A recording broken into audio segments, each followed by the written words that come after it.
In the bustling terminal of O'Hare International Airport, a seemingly ordinary flight was about to unravel a web of hidden biases and unspoken truths. As Ethan Carter, the unassuming CEO of Horizon Airways, prepared for his incognito journey, he had no idea that a single moment of discrimination would ignite a confrontation that could change the airline's culture forever. What happens when the lines between privilege and prejudice blur at 30,000 feet? And who will pay the price for the truth? Let's stick around to find out. But before we dive into the story, comment below where you're watching from today. If you enjoy this tale, don't forget to subscribe. Ethan Carter, the CEO of Horizon Airways, had a habit that would surprise most people who knew him. Every few weeks, he would book a ticket under his own name, no special treatment, no fancy arrangements, and fly just like any other passenger. Today was one of those days. Dressed in his favorite worn jeans and a simple blue sweater that had seen better days, Ethan blended perfectly into the crowd of early morning travelers at O'Hare International Airport. His salt and pepper hair wasn't styled with expensive products, and his comfortable walking shoes were chosen for practicality rather than fashion. The only item that might have hinted at his success was his laptop bag, a well-used leather piece that had accompanied him for years. At 53, Ethan was the head of one of the largest airlines in the country, but he hadn't always been at the top. 20 years ago, he'd started as a baggage handler at this very airport. The memory of those early morning shifts, loading bags in Chicago's brutal winter weather, still felt fresh. Now, as CEO, he made it a point to never forget what it felt like to be on the ground level. "Coffee? Black? Please," he said to the barista at the airport cafe, fishing out his wallet like everyone else. The young woman behind the counter didn't recognize him, even though her paycheck technically came from his company. Horizon Airways owned this chain of airport coffee shops. Ethan liked it that way. He checked his watch. Still an hour until boarding. Finding an empty seat near his gate, he pulled out his laptop. Ethan made a mental note to send a positive comment through the proper channels later. His phone buzzed. A notification from the airline app. He'd been upgraded to first class. Ethan frowned slightly. He usually declined these automatic upgrades, preferring to stay in economy where he could better observe the typical passenger experience. But the notification had come too late to change it now. As he sipped his coffee, memories of his journey from baggage handler to CEO played through his mind. Every position he'd held had taught him something valuable. Working the ramp had shown him the importance of teamwork and timing. His years as a customer service representative had taught him patience and problem-solving. Moving into management had revealed the complexities of running an airline, where every decision affected thousands of lives. When the previous CEO had surprisingly named him as successor 5 years ago, many board members had been skeptical. He wasn't from an Ivy League school and didn't have the typical pedigree they expected. But his deep understanding of every aspect of airline operations, combined with his unwavering focus on customer service, had won them over. Under his leadership, Horizon Airways had grown from a struggling regional carrier to a major player in the industry. The terminal grew busier as more passengers arrived for the morning bank of flights. Ethan watched a young family struggling with car seats and diaper bags, remembering his own early days of traveling with his kids. Now, his daughter was in college and his son was starting high school. Time moved as fast as the jets taking off outside the window. A voice came over the PA system, announcing pre-boarding for his flight. Ethan gathered his things, still thinking about how much had changed since his days on the ramp. The industry had evolved dramatically, new technology, changing customer expectations, increased competition. But some things remained constant. The need for safety, reliability, and good service. He joined the line when his boarding group was called, standing behind a businessman arguing loudly on his phone about a delayed meeting. In front of him, a mother tried to calm her crying toddler. Ethan smiled at her sympathetically when she looked back, embarrassed by the noise.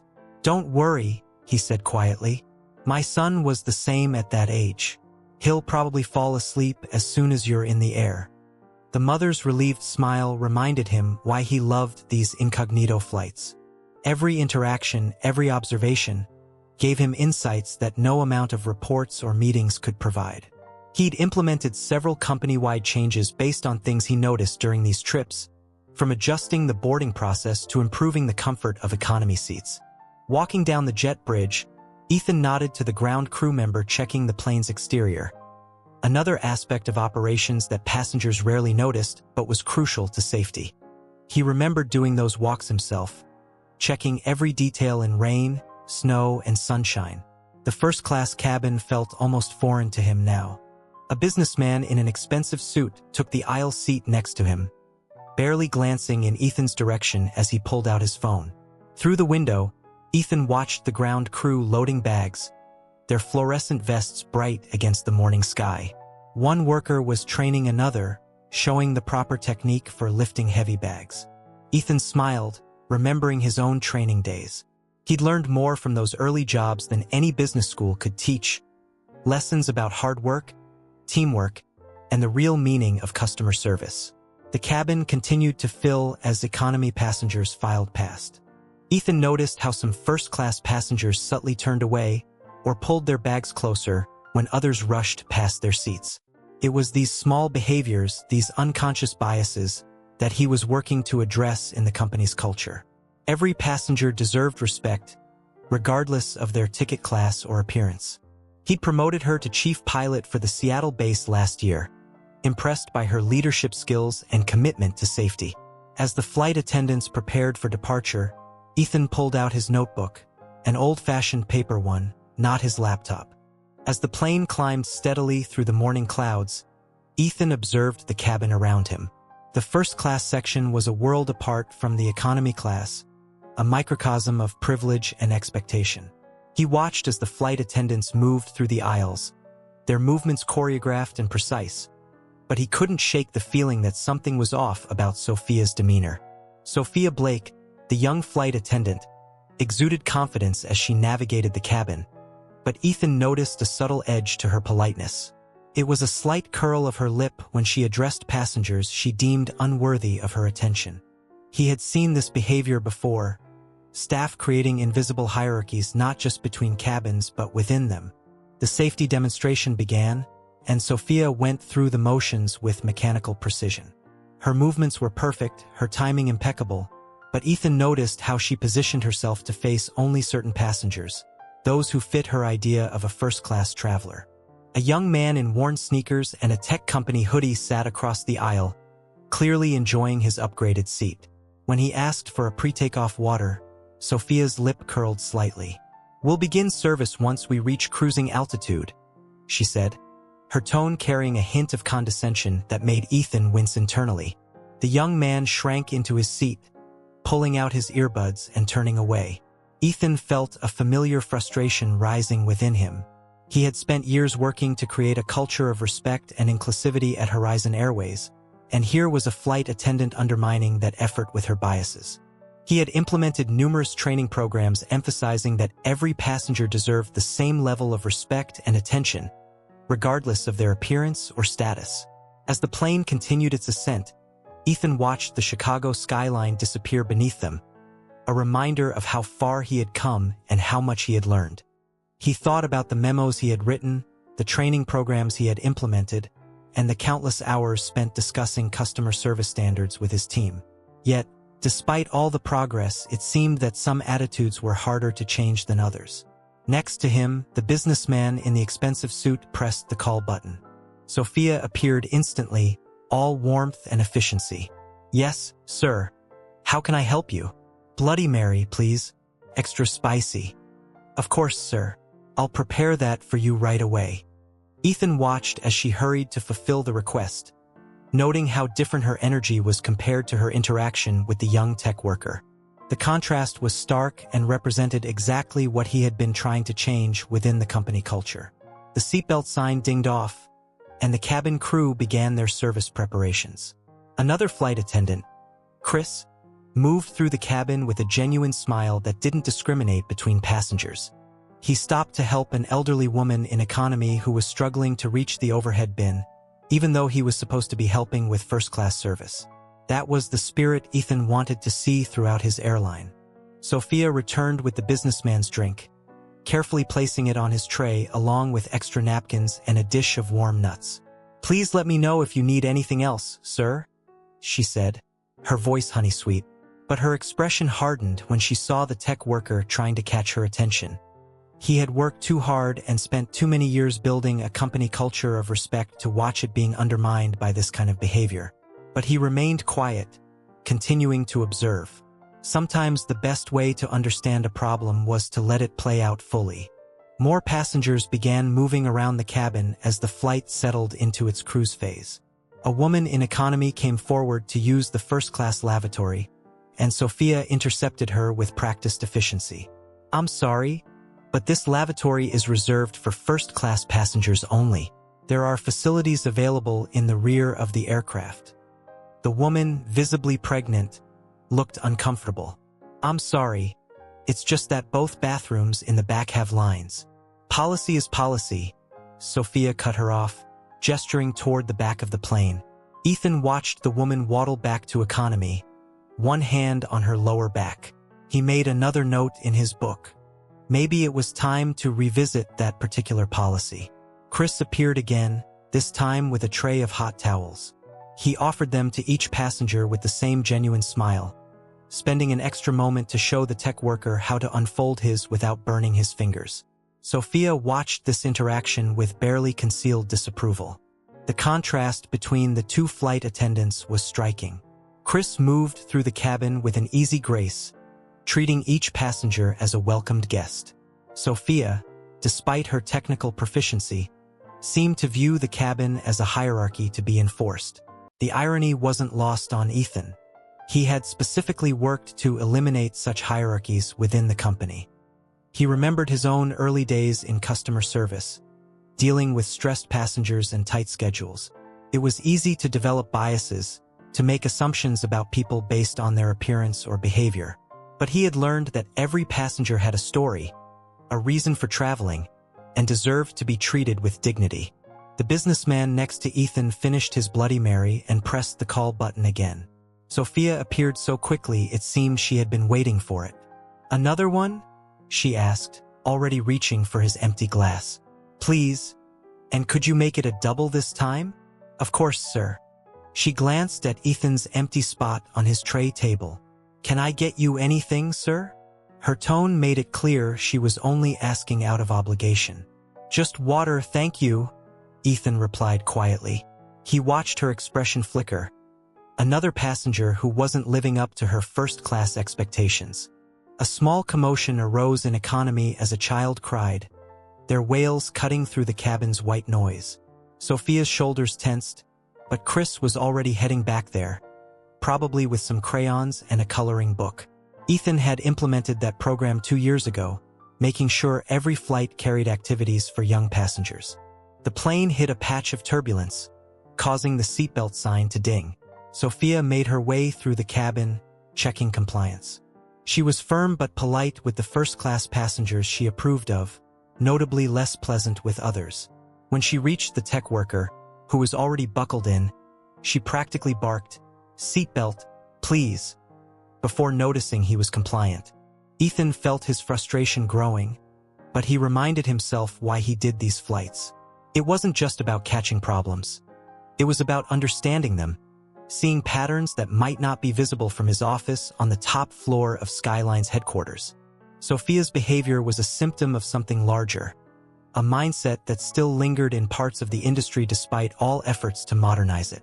The turbulence continued, and Sophia was forced to take her jump seat near the galley.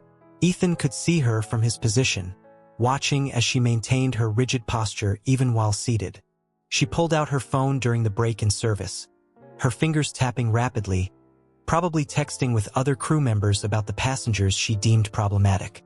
The turbulence finally settled, and Sophia resumed her duties with renewed intensity. She moved through the cabin with quick, precise movements, seemingly eager to make up for lost time. As she approached Ethan's row again, he noticed her gaze lingering on his casual attire with poorly concealed disapproval. "Excuse me, sir," she said, her voice carrying that special tone reserved for what she considered problems. "Could I see your boarding pass?" Ethan looked up from his notebook, where he had been documenting the last hour's events. "Is there a problem? I just need to verify your seat assignment." She emphasized each word as if speaking to someone who might have difficulty understanding. "We've had some confusion with seating today." The businessman next to Ethan glanced over with mild interest, his third Bloody Mary leaving a slight stain on his upper lip.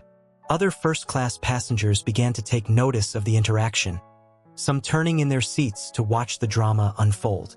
"Of course," Ethan replied calmly, reaching for his phone to pull up his mobile boarding pass. The tech worker across the aisle was watching now too, probably recognizing the same treatment he had received earlier. Sophia tapped her foot impatiently while Ethan navigated to his boarding pass. "Sir, if you've wandered up from economy, I'll need you to return to your assigned seat." Her voice carried through the quiet cabin. "We take seating assignments very seriously in first class." "I understand that," Ethan said, finally pulling up his boarding pass. "But I assure you this is my assigned seat." He held up his phone, showing her the confirmation for 2A. Sophia squinted at the screen, her expression shifting from superiority to confusion, then back to suspicion. "This must be a system error," she declared. "Our premium cabin passengers usually what?"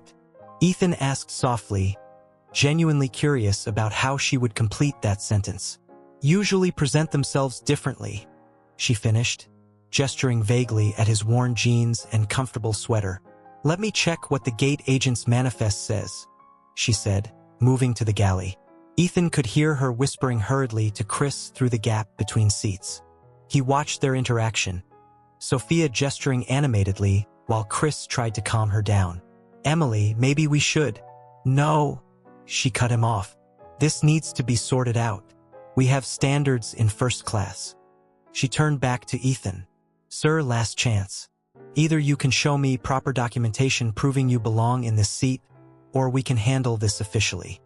Ethan sat quietly for a moment, considering his response. He had seen power trips before, had dealt with employees who let their authority go to their heads. But this was different. This was systematic bias being played out in front of a cabin full of witnesses. "Emily," he said quietly, "I'd be happy to show you my documentation, but first I'd like you to explain exactly what makes you think I don't belong in this seat. Be specific, please." The question seemed to catch her off guard. She opened her mouth, closed it, then opened it again. "Well, it's just you're not. I mean, our typical first-class passengers." The cabin had gone completely silent. Even the distant crying baby had quieted, as if the whole plane was holding its breath. Chris had his face in his hands, and a senior flight attendant was making her way up from the back, apparently alerted to the situation. Sophia straightened her spine, doubling down. "Our premium cabin passengers maintain certain standards of appearance and behavior. It's my job to ensure those standards are met and that our high-paying customers receive the experience they've paid for." Ethan opened his laptop without responding to Sophia's declaration about standards. The simple action seemed to unsettle her more than any argument could have. She hovered by his seat, clearly unsure whether to push the issue further or retreat. "Sir," she tried again, her voice wavering slightly, "if you're going to use electronic devices, I need to ensure you're familiar with our first-class protocols." A few passengers exchanged glances. There were no special protocols for using laptops in first class, and everyone knew it. "I'm quite familiar with all our protocols," Ethan replied, pulling up some quarterly reports he needed to review. "But please feel free to explain them to me." She shifted her weight from one foot to the other, thrown off by his calm demeanor. "Well, first of all, during meal service, all devices need to. That's not actually a policy." The tech worker across the aisle chimed in, unable to stay quiet any longer. "I fly this route twice a month. There are no special rules about laptops in first class." Sophia's head snapped toward him. "Sir, I wasn't speaking to you." Her tone had turned icy. "And given your own questionable upgrade status, I don't think." "Emily," the senior flight attendant cut in quietly, "I worked with Mr. Jackson when he was a customer service supervisor at O'Hare back when I was just starting as a flight attendant. The color began to drain from Sophia's face again, but she made one last attempt to regain control. But look at how he's dressed and he doesn't even act like... Like what? Ethan asked, genuinely curious now. Like someone who started as a baggage handler? Like someone who worked his way up through every level of airline operations? Please, Emily, tell me how I should act. The quiet authority in his voice seemed to finally break through. Emily's professional mask cracked completely, revealing the dawning horror beneath. She looked down at the juice stain she had deliberately caused, then at the faces of her colleagues, and finally back at Ethan. I didn't, she stammered. Didn't know who I was. Ethan finished for her. That's rather the point, isn't it? You shouldn't need to know who someone is to treat them with respect. The businessman next to Ethan suddenly stood up, mumbling something about needing the lavatory. The tech worker across the aisle was no longer trying to hide his smile. Other passengers were whispering among themselves, some shaking their heads, others trying to catch a better view of the unfolding scene. Emily's hands began to tremble. Mr. Jackson, I can explain. I look forward to that explanation, Ethan said calmly. But right now, I think you should take a few minutes to compose yourself. Sandra will handle the rest of the service in this cabin. Sandra nodded, already moving to guide Emily toward the galley. But Emily stayed rooted to the spot, her mind seemingly unable to process the complete reversal of her situation. You know what the real irony is? Ethan continued, his voice pitched low enough that only those nearby could hear. I was supposed to be in economy today. I got upgraded at the last minute, just like our friend across the aisle here. He nodded toward the tech worker, who raised his water glass in a small salute. Emily watched this exchange with growing comprehension of just how thoroughly she had misjudged the situation. Karen finally managed to guide Emily toward the galley, where Chris was waiting with a sympathetic but embarrassed expression. The other flight attendants were already moving to smooth things over with the remaining passengers, offering fresh drinks and apologetic smiles. The rest of the flight settled into an uncomfortable quiet. Sandra had taken over the first-class service, moving through the cabin with practiced efficiency and genuine warmth. Emily remained in the galley, the sound of muffled crying occasionally drifting into the cabin. News of the incident spread through the plane like a game of telephone, passengers making their way to the bathrooms slowing down to peek at Ethan, whispering to each other as they passed. I'm sorry about your sweater, Sandra said softly as she offered Ethan a club soda and some fresh napkins. It's one of my favorites, actually, Ethan replied, accepting the club soda. I remember you wearing it when you helped us handle that snowstorm situation at O'Hare 3 years ago. Ethan smiled. Still works fine for its purpose, though I might need to retire it after today's juice incident. In the galley, Karen and Chris were having an intense discussion with Emily. Their voices were low, but phrases like complete violation of policy and serious consequences occasionally carried through the curtain. The businessman finally returned from his extended bathroom break, looking slightly sheepish. I Googled you, he admitted as he sat down. I feel like a bit of an ass for not saying anything earlier about how she was treating you. Don't, Ethan replied. The whole point is that it shouldn't matter who I am. Nobody should be treated that way. A junior flight attendant who had been working in economy made her way forward, a stack of incident reports in hand. The forms were standard procedure for any significant onboard event, but she looked particularly nervous about having to document this one. Mr. Jackson, she said quietly, would you like to file a formal complaint? We have the forms here, and several passengers have already offered to provide statements. Ethan considered this for a moment. Let's hold off on the formal paperwork for now, but I would appreciate it if you could note down the names of any passengers willing to share their observations, especially about incidents before the juice spill. The tech worker across the aisle immediately raised his hand. I've got video of the whole thing, he offered.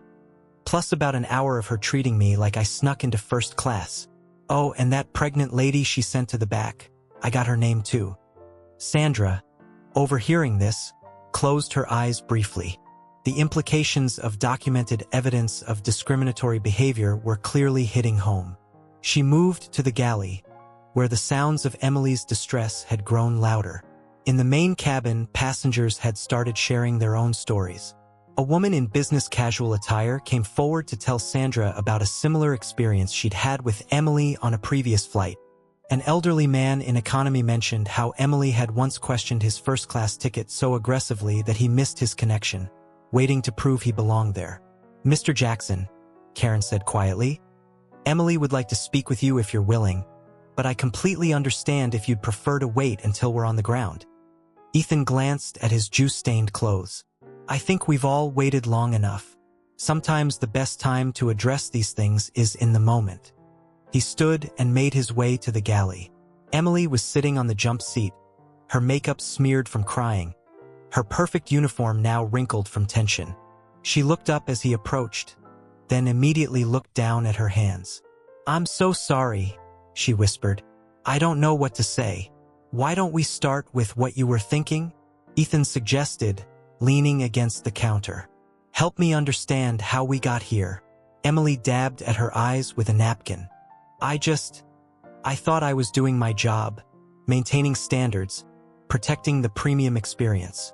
Each phrase sounded hollow now, even to her own ears. "And who defines those standards?" Ethan asked gently.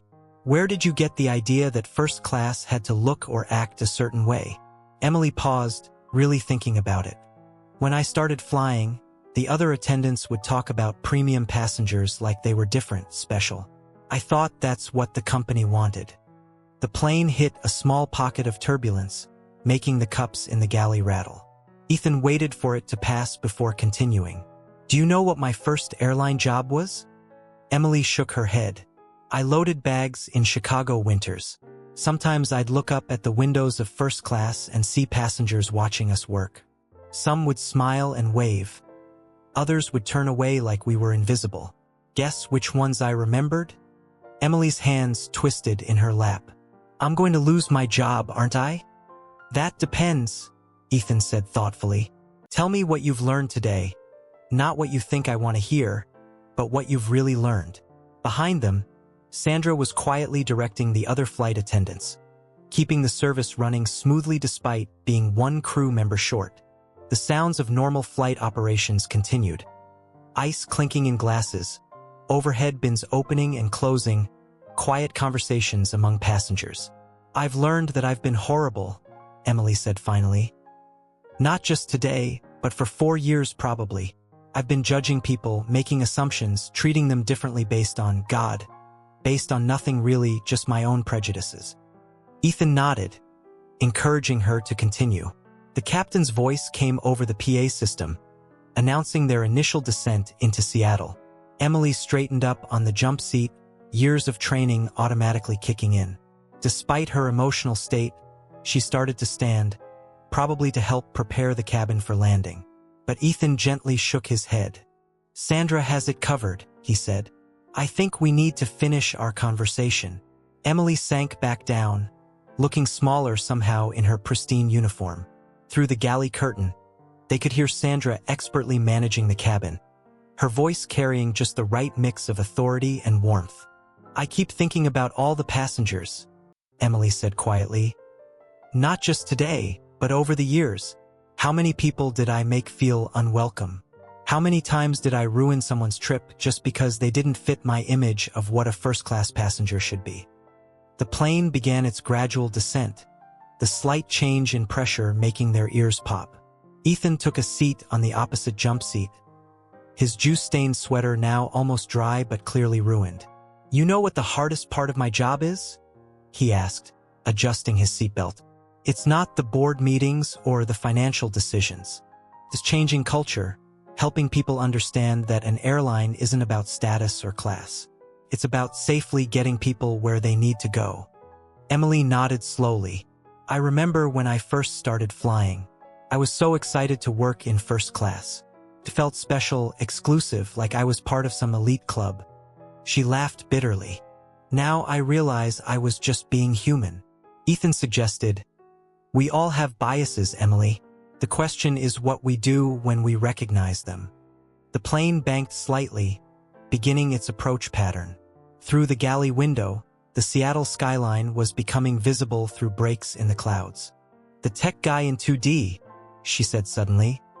"Before all this happened, I was so awful to him, and he turned out to be some big shot from a software company, just like I turned out to be wrong about you. But that's not even the point, is it? I shouldn't have treated him that way, regardless of who he was." "No, you shouldn't have," Ethan agreed. "Just like you shouldn't have turned away that pregnant woman or questioned the elderly passenger's ticket or spilled juice on my sweater. But you did all those things, and now we have to deal with the consequences." The seatbelt sign dinged on, and Sandra's voice came over the PA system, professionally requesting that all passengers prepare for landing. Emily instinctively reached for her service manual, then stopped herself, realizing she wouldn't be performing the landing duties. "What happens now?" she asked, her voice barely audible over the sound of landing gear deploying. "Well, first we land this plane," Ethan said matter-of-factly. "Then you're going to write up a detailed report about everything that happened today. Not just the incident with me, but every interaction you had that didn't meet our service standards." Emily nodded, tears welling up again. And then you're going to take some time off, paid leave, while we figure out the next steps. There will be meetings with HR, probably some sensitivity training. And if you're willing to do the work, really do it. Maybe we can turn this into a learning opportunity for the whole airline." The plane descended through a layer of clouds, the cabin lights dimming slightly. Emily wiped her eyes with her sleeve, abandoning her usual perfect composure. "I don't deserve a second chance," she whispered. "Maybe not," Ethan agreed. "But sometimes second chances aren't about what we deserve. They're about what we do with them." The plane was making its final approach now, the ground growing closer by the second. In the main cabin, Sandra and the other flight attendants were doing their final checks, their movements precise and professional. "When I started as CEO," Ethan continued, "some board members didn't think I deserved the chance. Wrong background, wrong education, wrong look. Sound familiar?" Emily managed a weak smile. "I guess I'm not so different from those board members. The difference is they learned, changed their perspectives, grew as people," Ethan said. "The question is, are you willing to do the same?" The landing gear touched down with a gentle bump, and the engine reversers roared to life. Emily gripped the edges of her jump seat, both from the deceleration and the weight of the moment. "Yes," she said firmly, for the first time in hours, sounding like herself again. "Yes, I want to learn, to change, to make this right." The plane taxied to their gate, the Seattle terminal growing larger in the galley window. As the plane leveled off at cruising altitude, Ethan settled into the rhythm of the flight. The cabin was filled with the soft hum of conversation, the clinking of glasses, and the occasional laughter from first-class passengers enjoying their drinks. But beneath the surface, tension simmered, particularly around the flight attendant, Sophia Blake. Ethan could see her moving through the cabin, her smile now strained as she served drinks and snacks. The earlier confrontation had clearly rattled her, and he could sense her discomfort as she navigated the aisles. She was trying to regain control, but the cracks in her professional facade were evident. "Would you like a drink, sir?" she asked the businessman next to Ethan, her voice overly bright. "Another Bloody Mary, please," he replied, barely looking up from his phone. Ethan watched as Sophia hurried to fulfill the order, her movements quick and precise, but lacking the warmth he had seen in other flight attendants.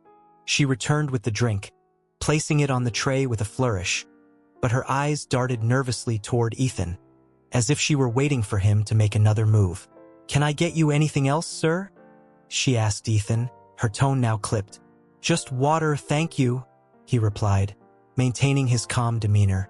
As she turned to leave, Ethan caught a glimpse of the tech worker, Mike, across the aisle. He was watching the interaction closely, a slight smirk on his face as he observed Sophia's discomfort. Ethan felt a pang of sympathy for her. She was clearly struggling with the fallout from their earlier confrontation. The flight continued, and the cabin crew began serving the meal. Ethan noted how Sophia's attention shifted entirely to the first-class passengers she deemed worthy, while the others were left waiting. He could see the young tech worker's frustration growing as he tried to catch her eye for a simple request. "Excuse me, could I get some water when you have a chance?" Mike asked, his voice polite but firm. Sophia barely glanced in his direction. "We'll be starting our meal service shortly," she replied, her tone dismissive. Ethan felt his frustration bubbling again. He had seen this behavior too many times before. Staff members who believed they were above certain passengers, who thought their position gave them the right to treat others poorly. "Emily," he called out, using her name deliberately to draw her attention. Sophia turned, her expression a mix of surprise and irritation. "Yes, sir? Could you please ensure that all passengers receive the same level of service?" he asked, keeping his voice steady. "It's important that everyone feels valued, regardless of their appearance or status." Her eyes narrowed slightly, and for a moment, Ethan thought she might argue. But instead, she nodded curtly and moved on, her shoulders tense. As the meal service continued, Ethan observed the interactions closely. Chris, the other flight attendant, moved through the cabin with genuine warmth, stopping to chat with passengers and ensuring everyone had what they needed. He was the kind of employee Ethan had always hoped to cultivate within the company. Someone who understood that service was about people, not just procedures. Ethan's attention returned to Sophia as she approached the tech worker again, this time with a forced smile. "Here's your water, sir," she said, placing the glass on his tray. "Thank you," Mike replied, his tone cool. Ethan could see the tension in Sophia's posture as she moved away, her eyes darting back to Ethan as if seeking approval. But he remained focused on his notes, jotting down observations about the service and the dynamics at play. The flight continued smoothly, but the atmosphere in the cabin had shifted. Passengers were whispering to one another, sharing their thoughts on the earlier incident. Ethan could feel the weight of their scrutiny on Sophia, and he wondered how this experience would shape her moving forward. As the meal service wrapped up, Ethan decided it was time to address the situation directly. He stood up and made his way to the galley, where Sophia was preparing for the next phase of the flight. "Sophia," he said, his voice calm but firm. She turned, her expression a mix of apprehension and defiance. "Yes, sir? I think we need to talk about what happened earlier," he said, crossing his arms. "Your behavior toward the passengers was unacceptable." "I was just doing my job," she replied defensively, her voice rising slightly. "Doing your job doesn't mean treating people differently based on their appearance," Ethan countered. "You have to understand that every passenger deserves respect, regardless of how they look or what they wear." Sophia's expression hardened. "But they don't always act like they belong in first class," she shot back. Ethan took a deep breath, trying to remain composed. "That's not for you to decide. You're here to provide a service, not to judge who deserves it. You need to reflect on your actions and how they affect the passengers." She opened her mouth to respond, but Ethan held up a hand to stop her. "I understand that you may have been influenced by the culture around you, but that doesn't excuse your behavior. You have a responsibility to treat every passenger with dignity." Sophia's shoulders slumped slightly, and for a moment, Ethan thought he saw a flicker of understanding in her eyes. "I didn't mean to." "I know you didn't," he interrupted gently. "But intentions don't matter if the impact is negative. You have the power to change how you interact with passengers, and I hope you take this opportunity to learn and grow." The plane hit a small pocket of turbulence, causing the cabin to shake slightly. Ethan steadied himself against the galley counter, watching as Sophia processed his words. "I'll do better," she said finally, her voice barely above a whisper. Ethan nodded, appreciating her willingness to acknowledge the issue. "That's all I ask. We all make mistakes, but it's how we respond to them that defines us." As he turned to leave, he glanced back at her. "Remember, every passenger has a story. Treat them with the respect they deserve, and you'll find that your job becomes much more rewarding." With that, he returned to his seat, feeling a sense of relief wash over him. He had addressed the issue directly, and now it was up to Sophia to decide how she would move forward. The flight continued, and as they approached Seattle, Ethan felt a renewed sense of hope. Change was possible, but it required effort and commitment from everyone involved. He glanced at the tech worker, who was now chatting with the elderly woman from economy, both of them laughing together. Ethan smiled to himself, knowing that moments like these were what made his job worthwhile. He was determined to continue fostering a culture of respect and dignity within Horizon Airways, one flight at a time. As the plane began its descent, Ethan prepared for landing, feeling optimistic about the future. As the plane began its descent into Seattle, the atmosphere in the cabin was thick with tension. Ethan Carter, the CEO of Skyline Airways, had just witnessed a confrontation that would change the course of one flight attendant's career and potentially the culture of the airline itself. He had seen the subtle biases that could manifest in the service industry, but today's incident had been particularly egregious. Ethan glanced around the cabin, noting the expressions of the passengers. Some were still whispering about the earlier confrontation, while others were focused on their devices, trying to ignore the drama that had unfolded. The tech worker, Mike, was now engaged in a quiet conversation with the elderly woman who had been treated poorly by Sophia, the flight attendant. As the plane touched down smoothly, Ethan felt a mix of relief and concern. He had addressed the issue directly with Sophia, but he knew that the real work was just beginning. The flight attendants would need to reflect on their actions and the culture that allowed such behavior to persist. Once the plane had come to a complete stop at the gate, Ethan stood up, ready to disembark. He noticed Sophia still in the galley, her face pale and her hands trembling. She was clearly shaken by the events of the flight, and he felt a pang of sympathy for her. "Emily," he called out, catching her attention as she prepared to assist the passengers. "Yes, sir?" she replied, her voice barely above a whisper. "Take a moment to breathe," he advised gently. "You've had a rough day. We'll talk more once we're on the ground." She nodded, her eyes downcast. Ethan could see the weight of her actions pressing down on her, and he hoped that this experience would lead to genuine growth. As the passengers began to disembark, Ethan made his way to the front of the cabin, where Sandra, the lead flight attendant, was waiting. "Mr. Carter," she said, her expression serious. "I'm so sorry about what happened today. I'll make sure to address this with the team." "I appreciate that, Sandra," Ethan replied. "But it's not just about addressing it. We need to create a culture where this kind of behavior isn't tolerated. We need to ensure that every passenger feels valued, regardless of their appearance." Sandra nodded, her expression resolute. "I'll work on a training program that addresses biases and promotes inclusivity. We can't let this incident define us." Ethan smiled, grateful for her commitment. "Let's make it a priority.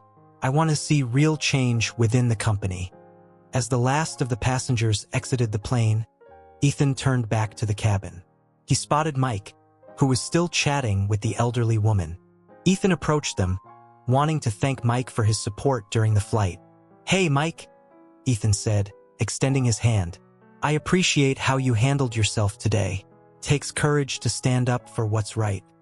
Mike shook Ethan's hand, a grin spreading across his face. "Thanks, Mr. Carter. I just couldn't sit back and watch that happen. It's not right."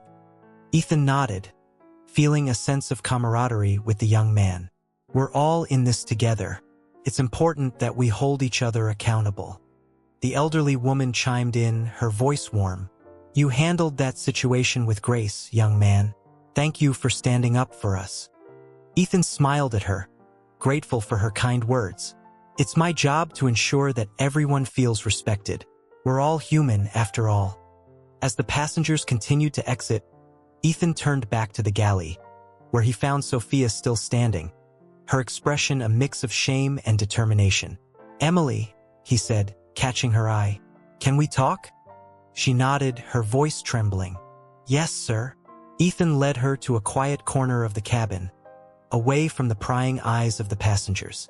"I know today was difficult for you," he began gently, "but I want you to understand that this is an opportunity for growth." "I didn't mean to," she started, but Ethan held up a hand to stop her. "I know you didn't," he said, "but the impact of your actions was significant. You have the power to change how you interact with passengers, and I hope you take this opportunity to learn from it. Sophia's eyes filled with tears. I've been so focused on maintaining standards that I lost sight of what really matters.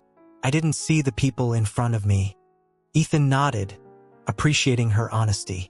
It's easy to get caught up in the idea of standards, but true service is about treating everyone with dignity. You have a chance to redefine what it means to be a flight attendant. I want to do better, she said, her voice firm. I really do. Good, Ethan replied, a smile breaking through. Let's work together to make that happen. I'll support you in any way I can. As they spoke, Sandra approached, her expression serious. Mr. Carter, I've spoken with the other flight attendants, and we're all committed to making changes. We want to create a training program that addresses biases and promotes inclusivity. Ethan nodded, feeling a sense of hope. That's exactly what we need. Let's get started on it right away. As they wrapped up their conversation, Ethan felt a renewed sense of purpose. He knew that change wouldn't happen overnight, but with the right support and commitment, they could create a culture of respect and dignity within Skyline Airways. As the last of the passengers exited the plane, Ethan took a moment to reflect on the day's events. He had witnessed both the worst and the best of human behavior, and he was determined to ensure that the best would prevail. Let's make this a turning point for our airline, he said to Sandra and Sophia. Together, we can create a better experience for every passenger who steps on our planes. With that, they exited the aircraft, ready to face the challenges ahead and committed to making Skyline Airways a leader in customer service and inclusivity. 2 months had passed since the incident on Flight 2716, and the atmosphere at Skyline Airways had shifted dramatically.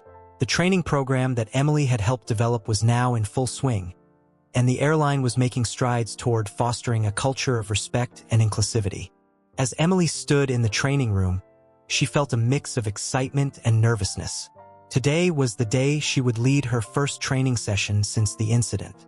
She had spent countless hours preparing, reviewing materials, and reflecting on her own journey. The framed juice-stained sweater hung on the wall behind her, a constant reminder of the lessons learned and the importance of treating every passenger with dignity. Good morning, everyone. Emily greeted the group of flight attendants, both new hires and seasoned veterans. The room was filled with familiar faces, some of whom had been present on that fateful flight. She could see the curiosity in their eyes, a mix of skepticism and hope. Today, we're going to talk about biases and assumptions, she continued, her voice steady. We'll explore how they can affect our interactions with passengers and how we can work together to create a more inclusive environment. As she spoke, Emily felt a sense of purpose wash over her. She was no longer the flight attendant who had let her biases dictate her actions. She was now a leader, committed to making a difference. The session began with a series of interactive exercises designed to help the attendants recognize their own biases. They discussed scenarios that had occurred on flights, sharing their experiences and reflecting on how they could have handled situations differently. Emily encouraged open dialogue, creating a safe space for everyone to express their thoughts and feelings. Remember, she said, it's not about being perfect. It's about being aware and willing to learn. We all have biases. It's how we respond to them that matters. As the day progressed, Emily noticed a shift in the room. Attendants began to open up, sharing their own stories of moments when they had judged passengers based on appearances or made assumptions that led to negative experiences. The atmosphere became charged with honesty and vulnerability, and Emily felt a sense of camaraderie forming among the group. During a break, Mike approached her, a warm smile on his face. You're doing an amazing job, Emily. It's inspiring to see how far you've come. Thanks, Mike, she replied, feeling a blush creep to her cheeks. I couldn't have done it without your support. I'm just glad to be part of this, he said. It's important work, and I think it's going to make a real difference. As the training session continued, Emily introduced a new initiative, a mentorship program pairing experienced flight attendants with newer hires. The goal was to foster a culture of support and learning, ensuring that everyone felt empowered to speak up and challenge biases when they arose. By working together, we can create a stronger, more inclusive team, Emily explained. We need to hold each other accountable and support one another in this journey. The attendants nodded, some taking notes, others exchanging glances of agreement. Emily could see that the seeds of change were being planted, and she felt a surge of hope for the future of Skyline Airways. As the session wrapped up, Emily encouraged everyone to share their thoughts on the training. "What do you think we can do to continue this momentum?" she asked, looking around the room. One of the new attendants raised her hand. "I think we should have regular check-ins, maybe even a forum where we can discuss our experiences and challenges." "Great idea," Emily replied, jotting it down. "We can create a safe space for ongoing dialogue." Another attendant added, "What about incorporating these lessons into our onboarding process for new hires? It's important that everyone starts with the same understanding." "Absolutely," Emily agreed. "We want to ensure that our values are clear from day one." "I really believe we're making a difference." Alan nodded, his expression serious. "You are. The feedback from the training has been overwhelmingly positive. People are starting to understand the importance of treating every passenger with respect." Emily felt a swell of pride. "I just hope we can keep this momentum going. It's so important that we don't let this become just another training session that people forget." "It won't," Alan assured her. "We're committed to making this a core part of our culture. I want to see these values reflected in every aspect of our operations." As they spoke, a few flight attendants entered the break room, chatting animatedly about the training. Emily felt a sense of belonging wash over her. She was no longer just a flight attendant. She was part of a team dedicated to creating a better experience for everyone. "Let's keep pushing for change," Alan said, his voice filled with determination. "Together, we can make Skyline Airways a leader in customer service and inclusivity." Emily nodded, feeling inspired. "I'm all in." As the weeks turned into months, the training program continued to evolve. Emily and her colleagues worked tirelessly to implement new initiatives, gather feedback, and refine their approach. They held regular meetings to discuss progress and challenges, fostering a culture of accountability and support. One day, as Emily was preparing for a flight, she received a message from a passenger who had flown with Skyline Airways several times. The message read, "I just wanted to thank you for the incredible service I received on my last flight. I felt valued and respected, and it made all the difference. Keep up the great work." Emily smiled, feeling a sense of fulfillment. This was what it was all about, making a positive impact on passengers' lives. As she boarded the plane, she noticed a familiar face in the first-class cabin. It was Mike, sitting comfortably in his seat, wearing a casual hoodie and jeans. "Hey, Mike," she called out, waving as she approached. "Hey, Emily. Good to see you again," he replied, grinning. "Ready for another flight?" she asked, her excitement palpable. "Absolutely. I'm always happy to fly with Skyline," he said, his tone genuine. The flight took off smoothly, and as they reached cruising altitude, Emily moved through the cabin, checking on passengers and ensuring everyone was comfortable. She felt a sense of pride in her work, knowing that she was contributing to a positive experience for every traveler. As she approached Mike's seat, he looked up with a smile. "You know, I've been flying for years, and this is the best service I've ever experienced." "Thank you, Mike. That means a lot," Emily replied, her heart swelling with gratitude. As the flight continued, Emily reflected on how far she had come. She had faced her biases, learned from her mistakes, and emerged stronger and more committed than ever. The plane landed smoothly, and as the passengers began to disembark, Emily felt a sense of accomplishment. She had played a part in creating a culture of respect and dignity at Skyline Airways, and she was determined to continue that work for years to come. As she waved goodbye to Mike, she knew that this was just the beginning. The training session had concluded, but the impact of the day lingered in the air like the scent of fresh coffee. Emily stood at the front of the room, watching as her colleagues filed out, their faces reflecting a mix of contemplation and determination.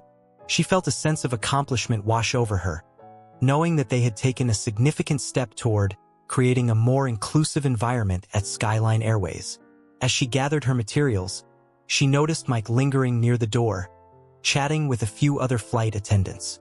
He caught her eye and smiled, a gesture that made her heart swell with gratitude. "Hey, Emily," he called out, waving her over.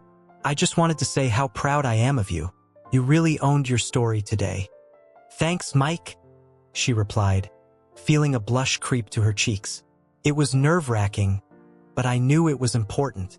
It was more than important.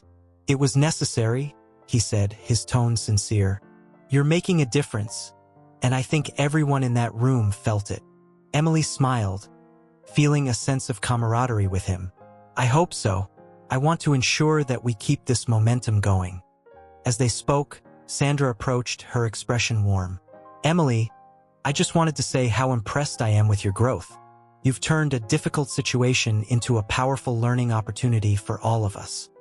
"Thank you, Sandra," Emily said, her voice filled with appreciation. "I couldn't have done it without the support of everyone here." "Let's keep the conversation going," Sandra suggested. "We should schedule regular follow-up sessions to ensure that we're all staying accountable."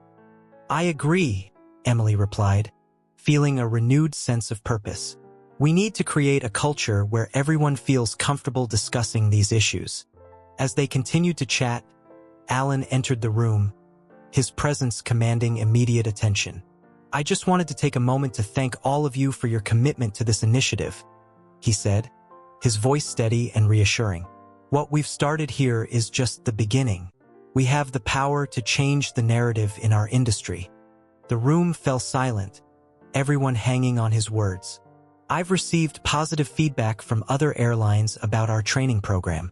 They're interested in learning from our experience, and that's a testament to the hard work you've all put in."